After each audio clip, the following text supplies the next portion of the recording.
Bros podcast, the only podcast that's perfectly balanced as all things should be. I'm your host, Max Moser, here today to talk about episode 6 of Secret Invasion. I am not alone.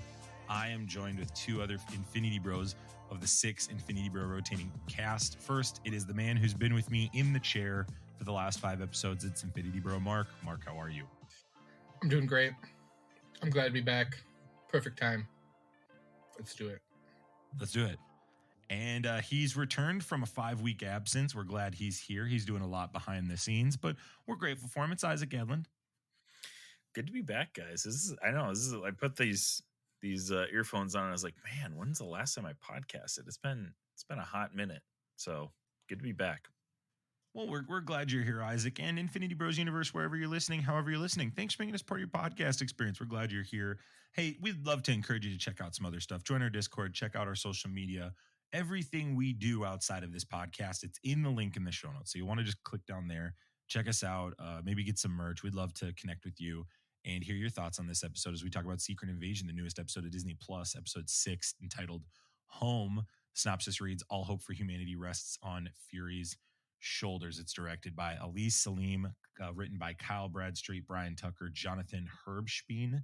It stars Samuel L. Jackson, Olivia Colman, Martin Freeman getting a credit this episode, Emilia Clarke, Don Cheadle, Nisha Aaliyah, Kingsley Ben Adir, Killian Scott, Charlene Woodard, and Uriel Emil.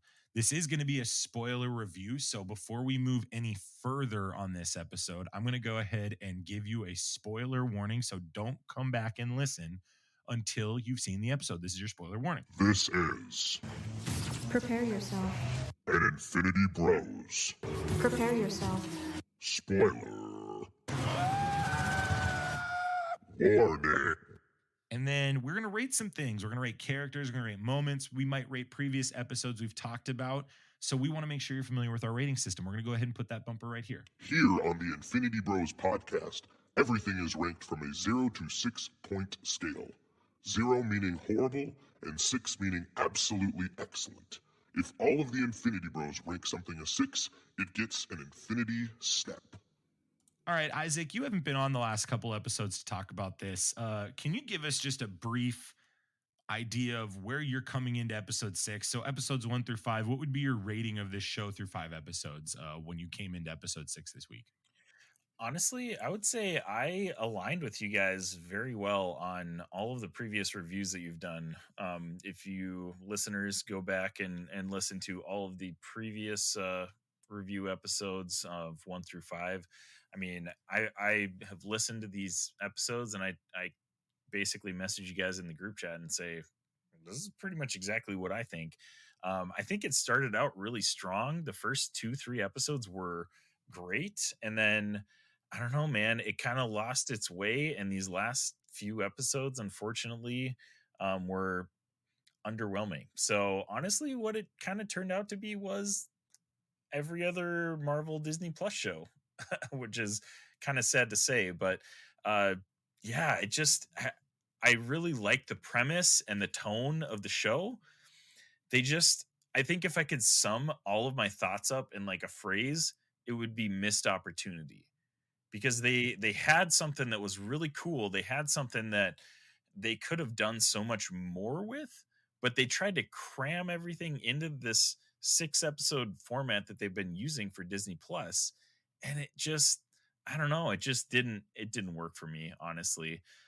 Do you guys want me to give me my rating for? You might as well. You've taken us this far, Isaac. Just go ahead and give us your rating. I think for the finale episode, I would give the episode I'd give it a 4.75 out of 6. I think it was solid. There was some stuff that they did really well, but also kind of just turned out like every other Marvel finale. Like you're left on episode 5 wondering how the heck are they going to wrap this up? And they do, but not in a really super satisfying way. So 4.75 out of 6 for me for the finale episode. Mark, I'm going to give you the option. Do you want to go next or do you want to go last? I'll go next. I could literally just plagiarize everything Isaac just said. I also give it a 4.75 out of 6. I know Max will probably give it a 4.2. That's kind of been our things. We've been like a half rating behind each other. And you're always a little bit lower than me. So I'm not surprised if you're giving it lower. But I would definitely say, I probably wouldn't say it felt like it was getting iffy in the last episode, but this episode definitely, to me, didn't land the plane. The landing gear went out, it crashed a little. Everyone's safe on the plane, but it wasn't a top-notch landing, in my opinion. I thought the final, I feel like we talked about it. Like we kind of predicted this fight scene would happen, where it's two Super Skrulls fighting, and of course, and then freaking spoilers, they just like, oh yep, I'm just gonna Kamehameha through Gravik's chest, and that'll be the end of it. Doesn't grow back. Oopsies. Mm-hmm. Like when we got that scene where Nick Fury's like, yeah, I just want you to leave the planet. You can take it, but just leave the planet. And I was like, oh, great. This is going to be a great ending. And he'll go off planet slowly. He'll still be a villain down the road. But nope, didn't do that. At the end of the day, knew who the villains are? People. Yeah, I mean, I'm going to be a way lower rating than you two, but I'm going to echo a lot of things, but I'm going to be way more critical probably, it sounds like. No, this is on par with WandaVision. This is pretty bad. No. This is 2 out of 6 for me, guys. 2 out of 6? Yeah. Holy cow! Here's my thoughts. Here's my thoughts here. Who hurt you? Did you have a bad day? I think it's ridiculous that Gaia got all those powers all together, and she's just walking around now. I think that made no sense. That doesn't connect to anything that's done in comics. They shouldn't be making new things for the sake of making new things, because they have so much at their disposal that will create better hype and can create better opportunities. I think Gaia as a character herself was fine without the powers. The powers are unnecessary and ridiculous, and it creates this really big problem now, Mark, that I don't know how Marvel's going to solve that problem. Like, what's your problem? Tell us. I think the problem is having essentially the most powerful character. She can do Doctor Strange, the Hulk, Ebony Maw. Ebony Maw. Ebony Maw. She can do Ebony Maw, the Hulk. She can do Drax. Thanos. She has all these Thanos. She has Mantis's powers. Rounder. She has Captain Marvel's powers, who essentially Captain Marvel's like top Thor, 3. Groot. She has Winter Soldier. I just think that's ridiculous that they did that. I think it was completely unnecessary. Did she also have Quicksilver? Because I feel like there's a scene that either she got small faced or ran. She had Ghost. That's who it was. Okay. That's what I was thinking. I was thinking, like, did they get Quicksilver's blood too? But that's been like a long time ago. I think it said Ghost on there. Okay, I missed that. Ghost wasn't in the Battle of Earth, but my assumption is they got her stuff from Ant-Man and the Wasp, the movie. I just think that battle and the CGI was dreadful in that scene. I was like, here's where this money can... You go see the Flash movie. No CGI. That is always compared to modern CGI. It's like nothing can be that bad. Sure. Yeah, and you can go hear our Flash review. We have reviewed that movie, by the way, so I would encourage you to go check it out. No, I think that was ridiculous. I think Nick Fury called and said it's time. That was a huge buildup at the end of episode 5. There's nobody that shows up here, guys. It's Gaia, but like that was so paint by numbers. Captain Marvel was going to show up at the end of this. Like I really did too. Like they did Captain Marvel without Carol Danvers. We're going to see the nukes being launched, and like right before, like, oh, they're going to blow up. Like she like grabs it and like chucks it into space. Like that's what I thought was going to happen. This was a great moment for Carol Danvers to be part of this. This made complete sense. And Carol Danvers' character, this is an aside. This has nothing to do with the show. Carol Danvers needs to be lifted up and propped up because the public perception of her is really bad right now. To get back to the show, they really, really, really pivoted on Fury and Priscilla's relationship, which I liked. I'm okay with that. But my problem in the grand scheme of this show is the Secret Invasion story arc is way better than anything we got on TV today. They built up so much in those first essentially 4 episodes. They built up, this is going to be a big problem down the line. And then what do? I mean, even in the closing scenes, the president decides, and we'll talk about all this, but the president decides we're going to kill all of them. And then people are going around shooting all these Skrulls that were like in hiding in these prominent spots. Instead of letting them stay there and letting them show up later, they killed them. They didn't let anybody hang around but Gaia. They didn't let Kingsley Benadire hang around. Who Gravik was the best part of this episode, guys. His talk with Gaia was we'll talk about all this. I'm so disappointed in Disney Plus. I'm so disappointed in this. The only thing that Disney Plus has given us is The Mandalorian. All these Disney Plus shows have been botches. Loki too, because of what's happening with Jonathan Majors. That's the only reason. Like Loki itself was good, but because of Jonathan Majors, that is essentially not going to work now because his life is probably going to ruin how great that final episode was. I think these shows are officially a miss. I'm now in the camp that we need to remove those completely from the canon. I would agree with Bob Iger's assessment. I think it has ruined Disney. I used 3 weeks ago, I was like, no, you're just making crappy stuff. But at this point, I'm like, he's kind of right. I think they need to get back to just movies and let it be. And I think this is a great example. The first 5 episodes were there and they gave us 35 minutes, guys. 35 minutes. $212 million. I'm done with it. I'm shocked the budget was 212 million because it definitely did not reflect that in the show. Like that final I feel episode like, probably got 100 of it. Yeah, probably. Yeah, there was more CGI in that one fight than there was pretty much probably the whole series up until that point. So it looked probably. clunky. It looked clunky. So I appreciate that they tried. There's some things they do here that I'm like, cool, that'll be good. And yes, technically they're still out there. So Mark, you and I have said for 5 weeks straight, like they could do something later. We've always assumed that, but this might be a worse drop off than WandaVision because at least with WandaVision, I can point to the other episodes, as you know, episodes 1 through 8. That's tremendous storytelling. There were things in those episodes that I'm like, I still hold on to. I don't know what I can hold on to in this. The Rhodey stuff I can't hold on to. I can't hold on to Maria Hill. They kind of built it up the whole time, Mark, as if she might come back. They were building that up. Like they wrote all these things they did what WandaVision did. They said it could be this, it could be this, it could be this, and it was none of it. It was just nothing. And I'm kind of getting done with that with Disney Plus. I'm like, show me or stop. Like I think that's why I like She-Hulk so much. Because at least She-Hulk did weird stuff. And I was like, oh, I like that. Well, and there's been multiple people pointing out on the internet that we had She-Hulk, and in that finale where she kind of goes meta and like explains the whole finale formula episode, guess what we got?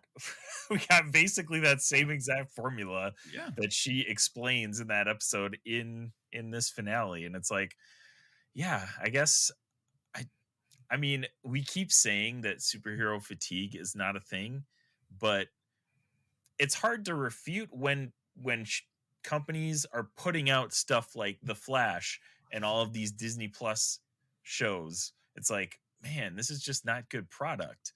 So there's not necessarily a superhero fatigue. It's bad product fatigue more so. Like if you make a good product, it doesn't matter if it's superhero. It doesn't matter what the genre is. If it's a good product, people are going to like it and people are going to go to it. But yeah, you just put out stuff like this and guess what? Nobody's going to care about it anymore eventually. So that's a bummer. Mark, anything else about the general?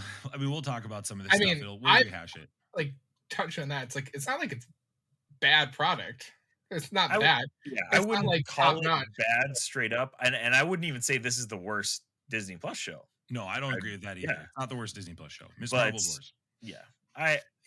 It's just not the level that they have been creating, movies and things up until end of whatever phase 3. When was it? Endgame? Was that the end of phase 3? That was phase 4. Phase 3. Phase 4. Phase 4, like up until that point, leading up, or the end of phase, or the end of Endgame was phase 4. Yeah. Phase 3. It was the end of phase 3. The level of quality that we're getting with these projects just has taken a hit. And you like you said, Max, I mean, Iger said it, that there's so much content out there that, I mean, when there's so much product out there, eventually the quality of the content is just going to basically dilute. I gonna don't know. have to I feel like that's just a Right. scapegoat to like lead the masses to when they start making less. This is where I believe. I think Bob Iger is in a position where he knows what's going to happen with this writer and actor strike, that he is grooming us audience members to show us, oh, we're going to probably have to pay these actors more, but know what's going to happen in the long run. We're going to make less things, and know what I'm Fine. going to do. I'm going to tell you I'm going to preempt it and be like, oh, this is what's probably going to happen. So then when it really does happen, you're not blaming Bob Iger for that. Bob Iger already told you what you should blame for it. No, here's where I won't ever let Bob Iger off the hook. Disney Plus was Bob Iger's baby. Disney Plus was what Bob Iger was like, we will do this before I leave. He made everybody do it. He did. Yeah. Go back in history. He was the guy that he saw what Netflix was doing. And Disney Plus was a good idea, but COVID hit. And so that took financial hits for everybody. And then all the bad product stuff we're talking about kicks in. And if every Marvel show had been at the level of Mandalorian, heck, if 3 of these shows had been what Mandalorian is, where it was like, and I think people point to WandaVision, I point to Loki. I think Loki was that, but Loki has the misfortune of Jonathan Majors, just his life got in the way. But that was always a threat to Marvel, in my opinion. Like there was going to come a point with Marvel where somebody was going to, Chadwick Boseman died, or somebody was going to have like a life thing where that it pushed them off the map. And it was like, okay, we have to either replace them or we have to find a way to write them out of this story.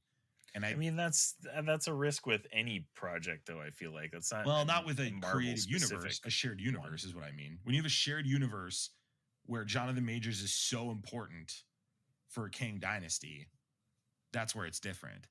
I just think where Secret Invasion really dropped the ball, Mark, is you and I were like, okay, we walked through this every week for 5 weeks, cautiously optimistic. We were like, okay, we guarded ourselves. We were like, okay, we're going in with low expectations. And every week we felt like they're doing some cool stuff here. And then they totally were formulaic, and like Nick Fury just rides off into the sunset so he can be ready for Marvels. It's just, wow. Yeah, like I really wish, like, this is what I always thought these shows should have done. You don't end on a happy note with these shows. You end with a big cliffhanger to like, and that's what going back to the original formula That's what of the movies did. Yeah, you basically slingshotted us into, and like movies like Captain Marvel movie. It didn't like create an issue, but it basically like, hey, this person's gonna show up. It like gave her back. It basically was an origin story in a sense. But yeah, and that's what these movies should always. Post credit scene. Yeah, her post credit scene is. And we didn't she get a shows post up right credit after scene Endgame at all in this series. Mark, you stole it from me. How do you not have a post-credit scene for the Marvels after this? How do you not have that? Because it's not like you had Nick Fury be like, I'm done, I'm quitting, so like that's how we're going to end it. It's literally like, nope, we're going back up to Saber and we're going to hold hands and make love. Oh, man. Yeah, you're stealing the words from me, Mark. This is a terrible episode. This is one of the worst episodes in all the Disney Plus shows. Invasion should have ended. It's actually rated on Rotten Tomatoes as the worst episode of Marvel television ever. It's in my opinion, it's the worst too. It's just behind the WandaVision finale to me, because the WandaVision finale had such a like, we're about to go bonkers, and this one just this felt like just a counterpunch. Okay, Fury confronts Gravik at New Skrulls. We know this is Gaia. She gives him the harvest and asks him to spare Earth and conquer other planets. Gravik. Now, this is what I'll say about this episode. The Gravik stuff here, guys, is really good. His communication of like, I'm going to kill them because you didn't honor a 30-year request. I'm all in. I was like, I'm buying this villain. I'm totally in.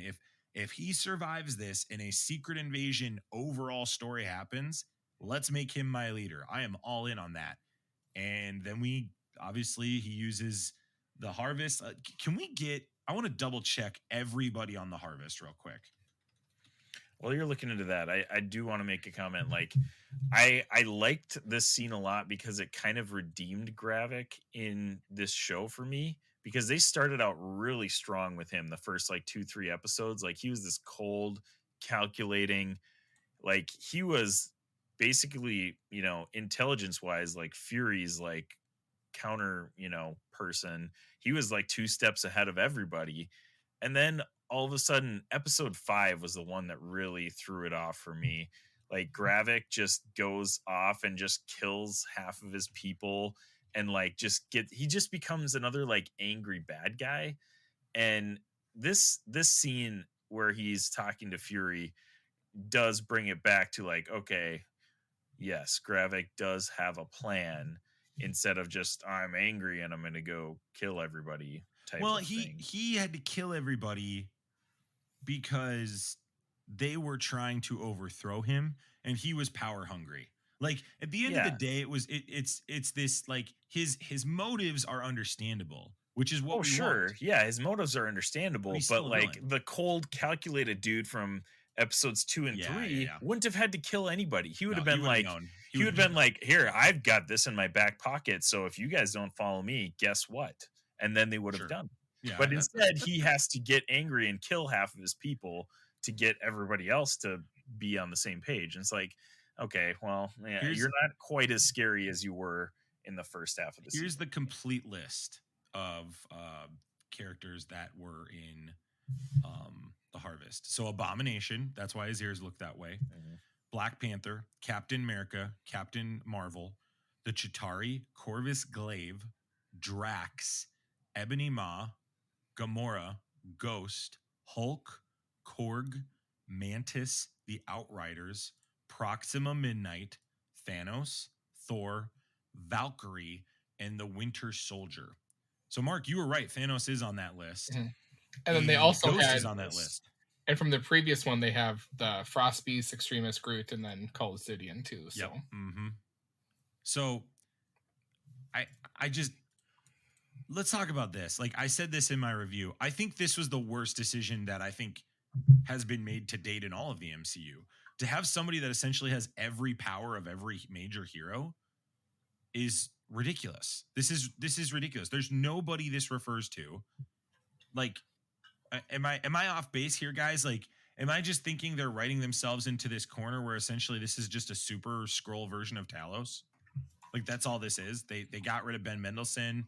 They just did the same thing we had with Talos and Nick Fury and made it female. Like that's all they did here. But they gave the female this massive power surge. So anybody that has feedback about how female characters are being written to just have powers automatically without earning them, we're getting that argument once again here with Gaia. Well, so this is what's interesting. Like I agree with you on that, like the whole sentiment on that, where it's like she was just given this to earn it type of thing. But it'll be interesting. Now I'm bought in to see what they're gonna do with her, because you're right. Like, are they building up that like, hey, maybe our next villain's gonna be Galactus, so like they'll need someone like this? Or are they gonna is her thinking like, oh nope, I'm gonna go off planet? But then what's her name? Like basically recruits her at the end too, so it'll be interesting. But anyways, coming back full circle to this, how she kills Gravik is how basically you could just had Captain Marvel fight him at the end. I agree. Mm-hmm. That's how I feel about that. Honestly, like it kind of seemed like the writers maybe wanted Captain Marvel, and Disney was like, we don't want to pay Brie Larson a lot of money to do a cameo in this or something like that. So they're just like, let's just make Gaia do it. Let's make Gaia do it. But then you're like coming back to it, it's like giving Gaia all these powers. Like, what's the pardon the pun? What's the end game? Yeah, what is you made the point earlier, Mark, of like, we've been conditioned the opposite way to assume that Marvel just is so intelligent and so far ahead of everybody else that they clearly have a plan here with Emilia Clarke. I do not buy that. I do not buy it anymore. I'm done with that. When it comes to the shows, I don't think they have a plan, Mark. I think they're just leaving it there. We've been talking about Skrulls in the MCU like on our podcast for years. Like 6 years. We thought that Marvel had a plan for Skrulls in the MCU for years and years and years. And here we are now finally at Secret Invasion, the penultimate like show that Skrulls are the big thing. Well, here we are. And it's just like, oh yeah, Rhodey. Okay, well, yeah, basically everybody knew that even before all of this, but nothing. Like they couldn't show us one other person in the end scene, like when they had all of the people down there. Agreed. They pulled that guy's like shawl back, and it's just a random dude. Put somebody important there. Yeah, put somebody important. somebody from Wakanda. That's there. that would. Oh, I'm like flat. I'm so flustered with that because you're right. You can just put like someone like who would be important right now, like the Sam Wilson thing. Could you imagine if the Shaw gets in Sam Wilson? You're like, what the hell? Bonkers. That would be bonkers, yeah, man. And that sets up, and then you don't talk anything, and then you just have this hype across the internet for. And guess what? That hype probably elevates my score from a 4.75 to like a 5.2 or something like that. Or like, even having like Colby Smulders that be alone down there too. I mean, Maria Hill. Yeah. Like that's another one. It's like, oh, okay. Yeah. I mean, you could have had Betty Ross from Hulk. Yeah. You could have put. There's so many people. Or like, what if Wong was down there? What if that was a reveal? Like we're like, Wong. Oh my gosh, that's what we have to deal with that. Where it's like Wong's the. Yeah, I totally forgot about that. We totally have like during was it She-Hulk? Yeah, we're like Wong is a Skrull. You could have put Wilson Fisk there. You could have put. You just could have put so many people there. Oh, and then in this universe, with when Rhodey's discovered there, do we think he can't move his legs because he can't move his legs? Yeah. But are you sure though? Because they did a lot. Back to that. They did a lot. Come back to that. I got questions. Mark, I got questions about that. No. We gotta chill. We gotta keep going here. Chill. Let's I can't. We're coming back to Gaia. Gaia and him fight. She Kamehamehas him. This is the question I wanted to ask you guys. If they replace this with Captain Marvel, is it a better episode? Mark? Yes or no? 100%.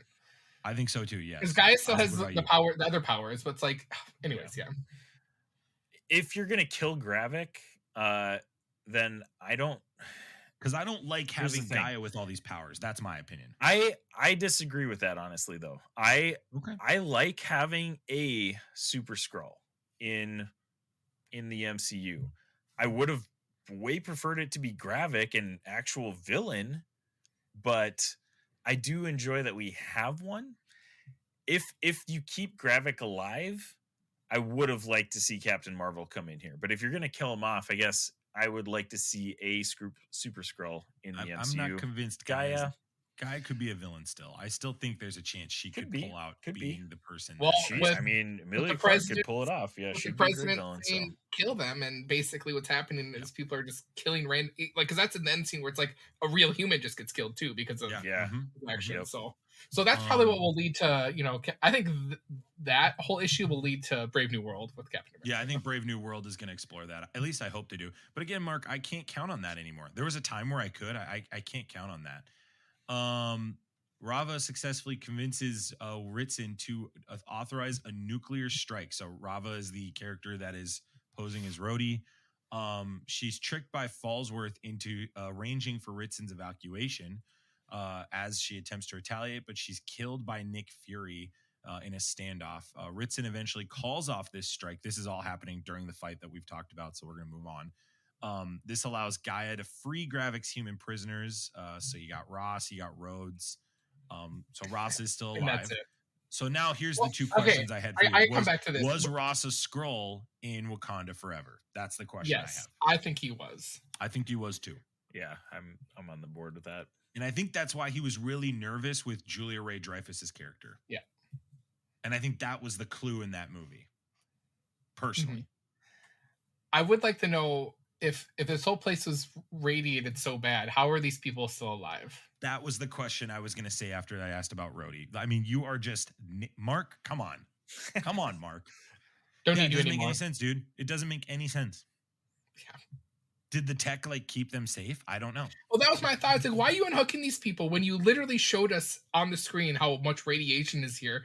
Where it's like, is the tech keeping them safe? So don't unlock them until you know you can get them out safely. Yeah, terrible writing. That's terrible writing, guys. That's not. This isn't like, oh, we're gonna let it go writing. No, this is like they're literally sitting on a nuclear power plant. They're sitting on Chernobyl. And that's where I want to come back. Now I want to talk about the Rhodey thing. They left it so ambiguous where it's like because she says you've been here a long time. I was like, well, how long? Is that why he can't move his legs? Because he has I totally thought they were gonna like give us more clues to that because they they were leading to that, Mark. They were like, wow, you've been down here a long time. It was just like, what is it called? Okay, what is it called? How long? When you've been bed for so long? Because that's what I thought he had. It's like he just hasn't walked for years. This would be Civil War then, right? Like this would be Civil War. Well, yes. If so he's got the hospital gown on. That was kind of I didn't notice that it's Civil War because in Civil War, obviously he's going through like all of his scans. Your audio is super loud. Just remember all of his scans and stuff like that. So getting hyped. Okay, I did not notice the hospital gown, so that would make sense. Yeah, so he's wearing a hospital gown when he gets rescued. So that was when people were thinking, oh yeah, that's definitely Civil War. And it to me that makes sense. So that means Rhodey has to experience his friend's death. Yes, that's Mark. Oh my god! In that movie, he's going to grieve the loss of Stark. Like that totally is what they're going to do. They have to. And okay, does that make this placement of a Skrull that far back? Does that make that better or worse? Because I've seen a lot of backlash on social media about that. If he doesn't experience that, I mean, obviously, like you said, he's going to have to be grieving Tony's death in the future of the MCU. Do you guys like that, or do you think that means Endgame and Infinity War? Rhodey was a Skrull the whole time. Yeah. Oh my god. Oh my. This is guys. This is why I think there's a chance Sam Wilson could still be a Skrull. But hang on. Well, because those two were linked at the hip throughout those two movies. But now I want I don't know. Why, I want to know why did Nick Fury do this? Has Nick Fury did Nick Fury be like, you got to replace Rhodey? Because like that's the whole thought of no. Nick Fury. But like, what was it? Because this is pre-blip when like S hit the fan. He didn't know. Yeah, Fury figured out that Rhodey was a Skrull in this series. Okay, that's right. But then like, well, why at that point? If we were kind of led to believe that they didn't start like taking over people in high powers until the blip, why were they doing that pre-blip? And like, I think it was just a lot easier during the blip because it was mass chaos. Like before that, they had to be really strategic and work their way up and stuff like that. I feel like when the blip happened, it was like a free for all. I bet Skrulls just replaced as many people as they wanted at that point. So Mark, here's something we've been talking about Peter Quill on this show. I think we're I feel actually pretty good about this. We're one of the few, I'll say few, because there's probably somebody else out there talking about it. We're one of the few podcasts that continue to go back to Peter Quill's still on this planet, and he's coming back. Ritson, after all this happens, issues a bill. By the way, he turned really heel really quick, Mark. Like he turned into a big jerk real quick. I really thought at the end we were going to see him turn into a Skrull. Like there was a part of me that's like, he got away and even Rhodey didn't know, and he was a sleeper cell for another. I'm just coming back to like the bad writing. This just popped in my head. Yeah, go for it. If Ritson was like there with Nick Fury, Nick Fury's like, oh, Skrulls, blah blah blah, bad. Why was there no communication between them? Be like, hey, don't kill the Skrulls. Some of them are good.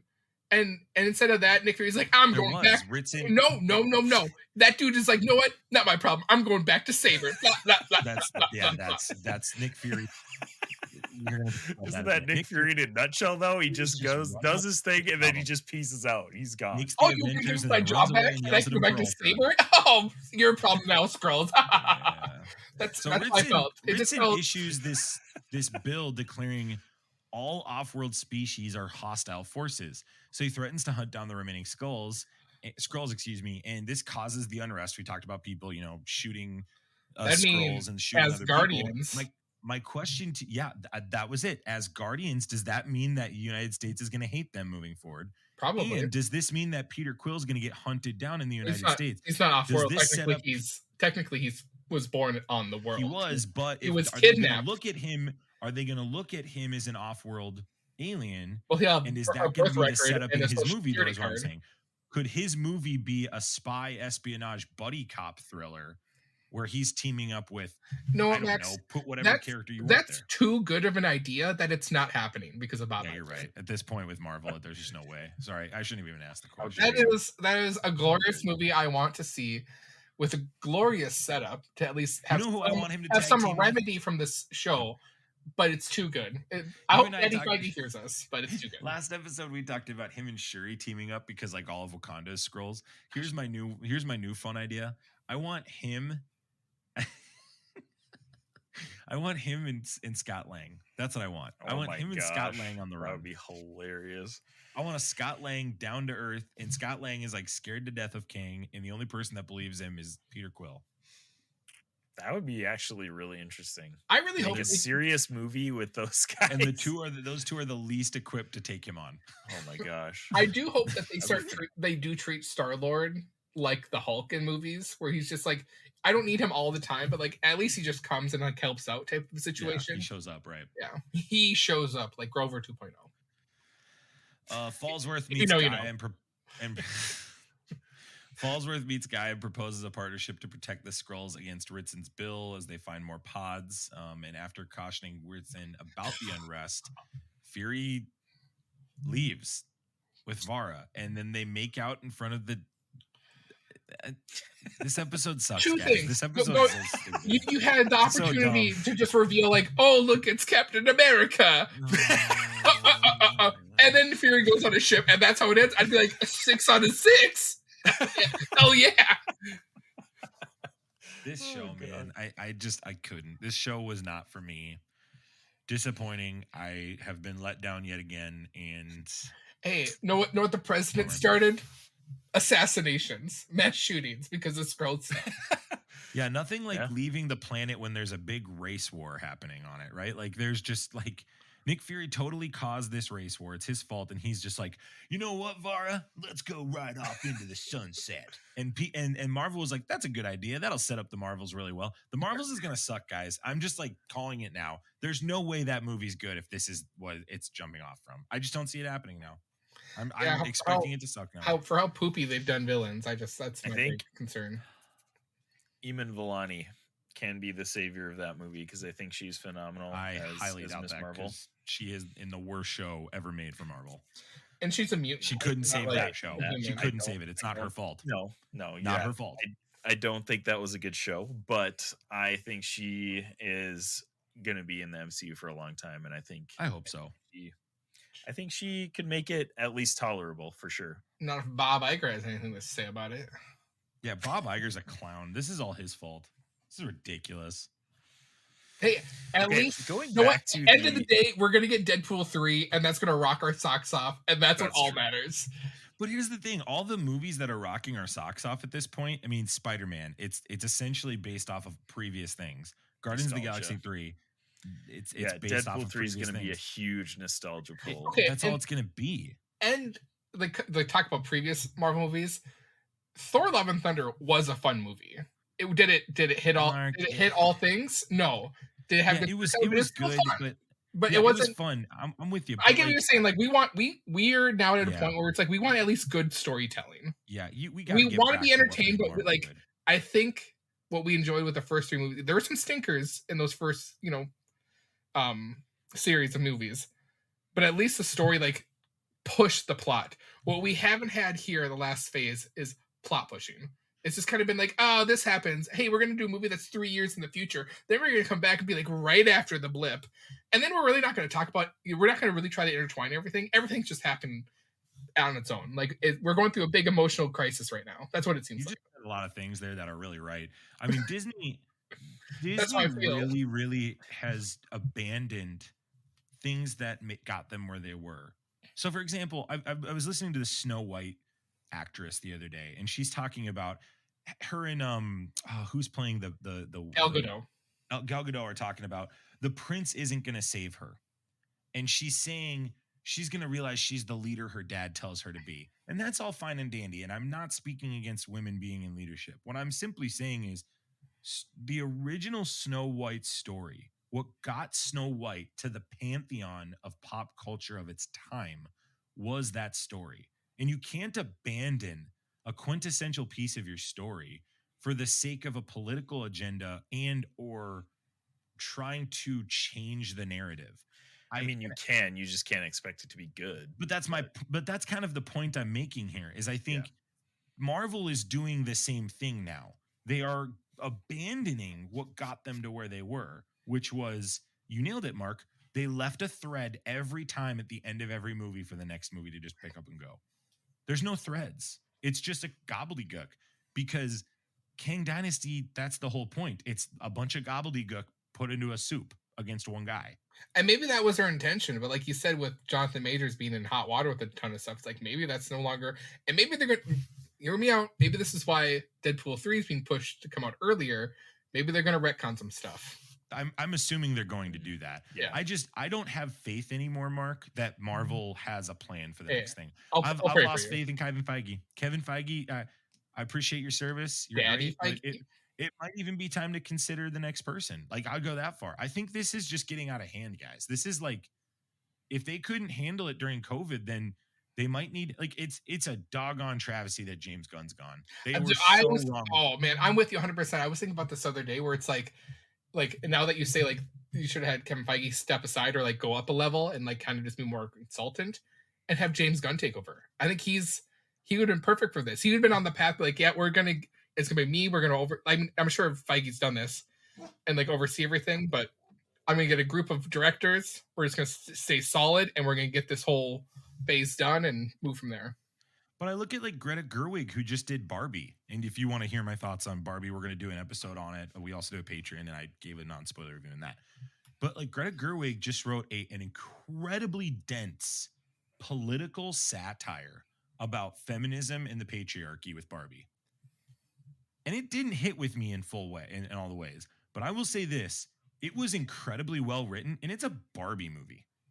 It's a Barbie movie, guys. Like, how can Marvel, I think of Ryan Coogler and what he did in that first Black Panther and his dialogue about just culture with people of color and how T'Challa just stood right opposed to a feeling that a lot of people have.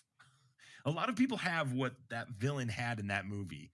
And he wrote a character that stood in the face of it incredibly well and courageously.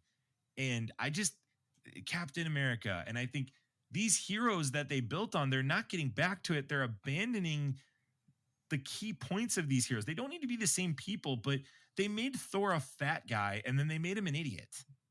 And I just don't think that played, guys. I just think they're doing the same thing to Hulk.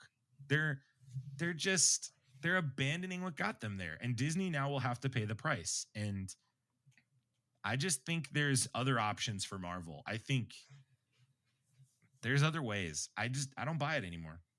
I'm not buying it. And their female characters are not earning the right to be the hero. They're just being given it for the sake of being given it. And that's really hard for me because Captain Marvel to me is a great hero. She did earn it in that movie, but the full audiences didn't feel that. They didn't feel that. Miss Marvel, they didn't feel it in that movie. I think with Rey, they didn't feel it with her. I don't know. And it's weird to see this movie where Nick Fury just sits the whole time. He's an old man. Sam Jackson's old. We're seeing got hip problems. Like, I mean, we've talked about it a bit over the past year. We're seeing just a general interest decline in superhero movies. I mean, and we have The Flash that only made like 200 million. You know, all these superhero movies, like box office numbers are receding, and Barbie's gonna make $1 billion. Barbie. I mean, Ant-Man made 108 million on its opening weekend, guys. Like, it's still, these movies still have power. Movies still got power. It's not like it's dead. It's not dead. It is not. No, I agree. DC movies are dead, Isaac. That's what you're really meaning to say. But you're making a great point here, Isaac. You're making a really good point. You're making a point too of like, look, Marvel still owns this. They're in charge. Yeah, they're in charge. If Barbie can make $1 billion, you can reinvent the wheel a little bit and start making good content that is going to make a lot more money again. Like, Barbie's kicking the crap out of a Nolan movie right now. A lot of people think this is the best one. Well, it doesn't help that Oppenheimer is rated R. Like that's always going to hurt you in the box office. Right. And I For think an Deadpool R-rated But it's movie, Nolan. it But it's is Nolan. doing yeah, but it is Nolan, so like he's got that. phenomenal. But that's where I go back to like I think we'll see a big tick in ticket sales with Deadpool 3. But that's pulling nostalgia with it too. But I think that will be $1 billion movie, regardless if it's good or not. If they don't let Deadpool 3 be a Deadpool movie, people will go ballistic, guys. They'll be devastated. That will be the end point for a lot of people.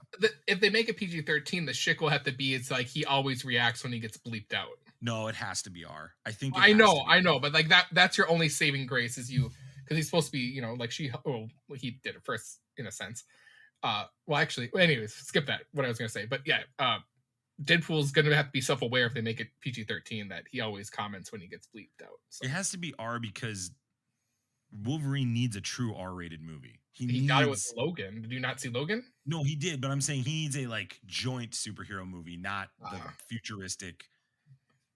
That's its own thing. That movie is its own thing. Shut up, Mark. I was trying to make a point here. Mark, I don't know if you've heard this, but it's called the multiverse. Okay, so then, just at this stage, at this juncture, because I feel like this conversation will happen till the end of eternity. What has been to you the biggest nail in the coffin for Disney? Has it been Disney Plus, Jonathan Majors, or just going with certain characters that are just aren't a hit, or something else that I'm missing? Are you saying Isaac, what do you think is the biggest? Disney in general, or like the MCU? I'm confused. What's the problem with the MCU? What's the biggest thing that I you're going think to look it's back their on right now? honestly, I think it's their choice of delivery for their content, because what we found is that these 6-issue miniseries are just not a good way to deliver a full story. Like they're trying to cram so much into these tiny, and these episodes are 30 minutes maybe, like we go to like She-Hulk and they're less than 30 minutes. Like very short episodes, like if you're going to do that, just make a movie. Like it didn't work. Secret Invasion was kind of obviously we have Loki season 2 coming out later this year, but like Secret Invasion, they must have made, I don't know the schedule of filming and stuff like that. I know a lot of the Disney Plus shows got filmed kind of at the same time during COVID, but they must have known that these shows were not doing well by the time they filmed Secret Invasion. So I don't know, man. Like that's the biggest thing for them to me is the format of the delivery of because their characters are great. Castings have been great. I really enjoy all of the castings and the characters that we're getting.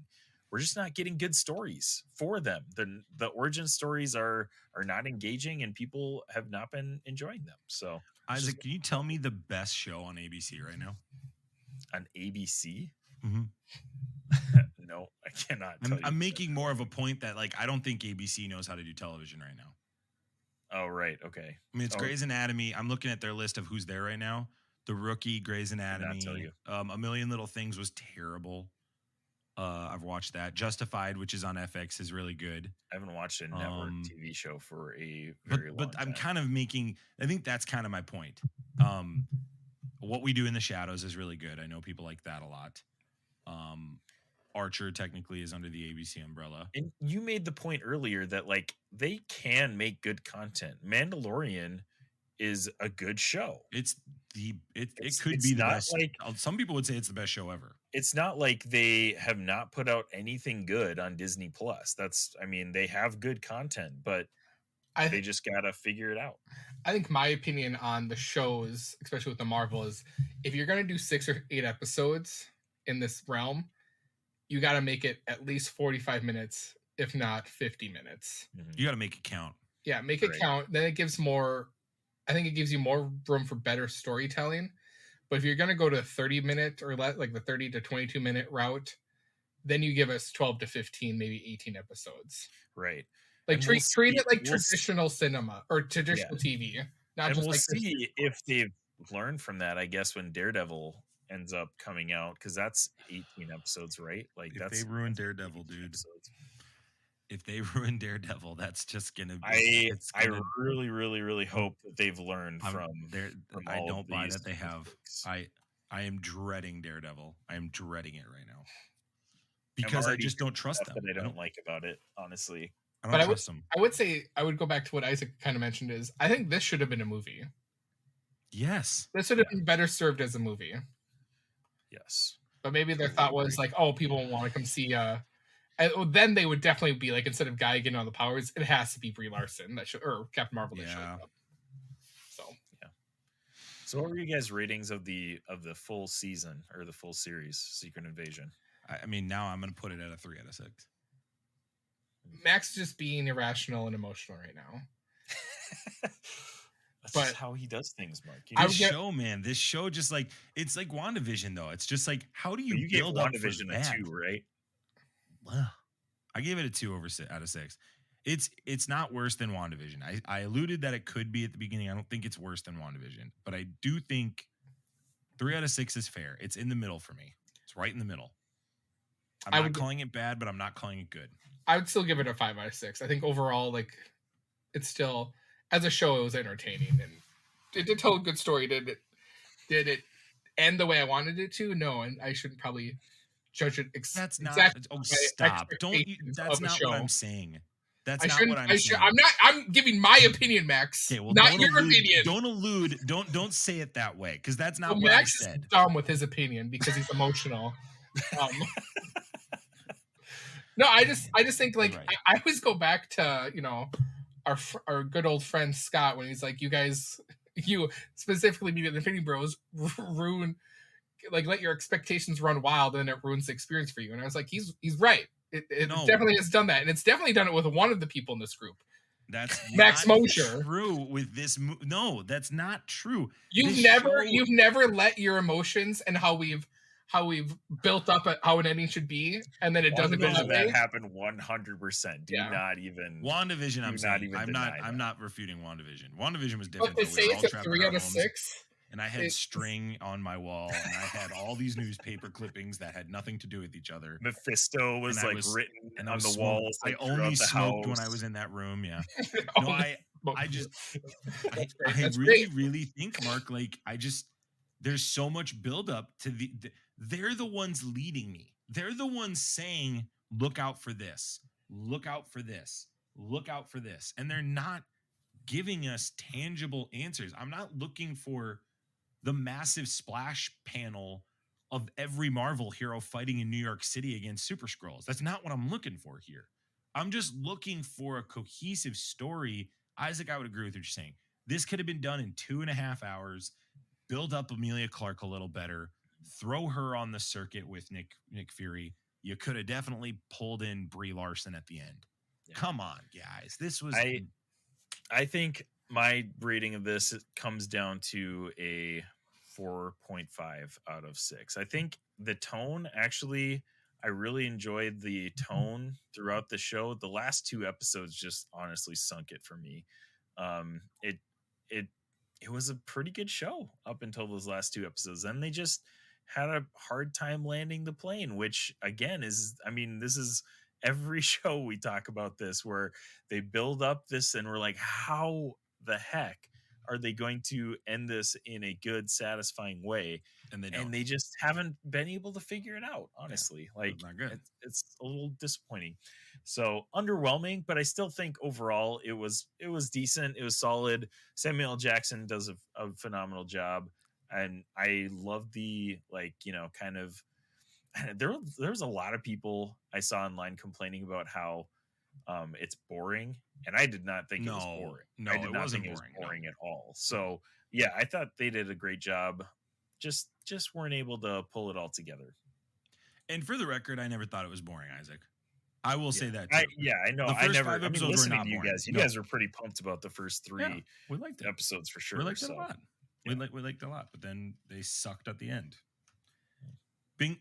Also going to Barbie and seeing Kingsley Ben-Adir in there versus his role in Gravik is incredibly they're complete opposite characters. They're completely opposite people. It's hilarious. Okay, that's one. Also, sorry, I don't even know if I mentioned this before. That's another thing that I hated about this finale is killing off Gravik was just like, come on, like this is exactly what we would have expected. When Robbie watches the show, he's gonna be livid. We called Yeah, all you will this be. at the beginning, Mark. We said this was all going to happen. We said she's going to fight him at the end. He'll kill her.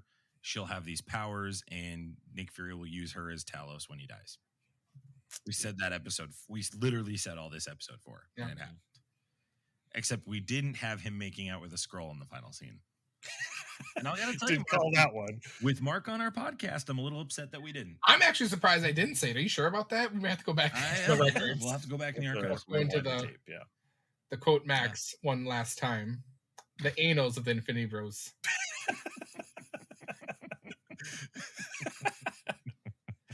Oh gosh. There's one time it was an accident. Was it though? Well, I'm hard to tell. Were you in my brain? Did you put me in the scroll machine and Maybe. replace me? Maybe I'm Maybe a scroll. maybe it was a scroll. Maybe it was Scroll Max.